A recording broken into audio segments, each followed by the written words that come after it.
আসসালামু আলাইকুম everyone, welcome back to my channel Mahima cooking house. আজকে আমি আপনাদের তৈরি করে দেখাবো আলুর দমের রেসিপি। একদম সহজ উপায়ে, খুব সহজ পদ্ধতিতে আজকে আমি আপনাদের এই রেসিপিটি তৈরি করে দেখাবো। সো আর দেরি না করে চলুন রেসিপিটি দেখে আসি।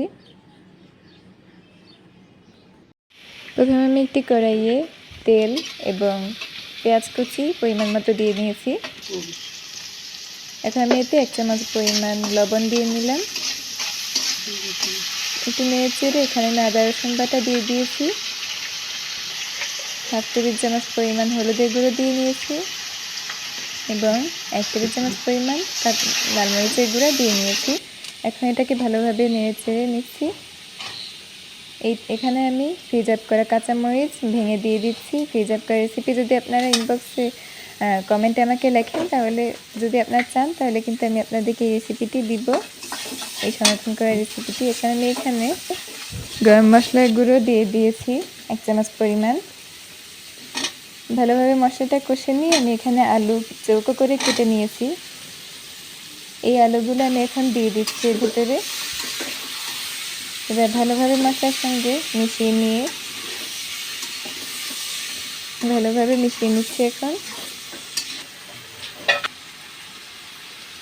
এখন আমি এখানে জিরা গুঁড়া দিয়েছি 1 চামচ পরিমাণ।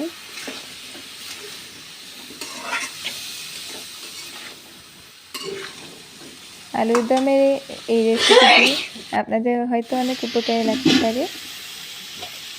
ভালোভাবে মশলাটাকে মিশিয়ে নিয়ে এখন আমি এখানে পরিমাণ মতো পানি দিয়ে নেড়ে ঢাকনা দিয়ে ঢেকে দিচ্ছি। এটা সেদ্ধ হওয়া পর্যন্ত আলুটা।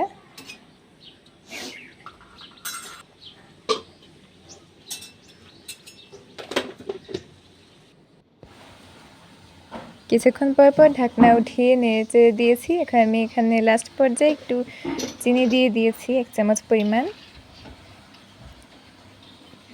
আলুগুলোকে কিন্তু আমি একটু খুন্তি দিয়ে একটু কেটে দিয়েছি মাঝখান থেকে, দেখতেই পাচ্ছেন।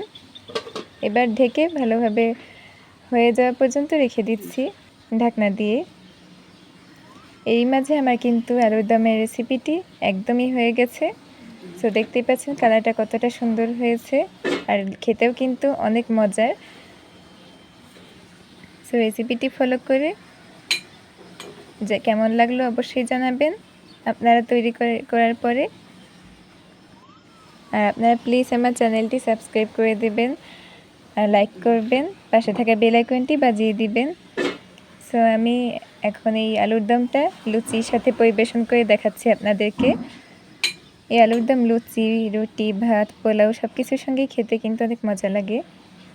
এটা আমি এখানে লুচি বানিয়ে নিয়েছিলাম। এই লুচির সাথে আপনারা বিকেলের নাস্তা হিসেবেও কিন্তু এটা খেতে পারেন, অথবা সকালের নাস্তা একদম চটজলদি এটা বানিয়ে খেতে পারেন। এমনকি বাচ্চাদের টিফিনেও কিন্তু এটা দিতে পারেন।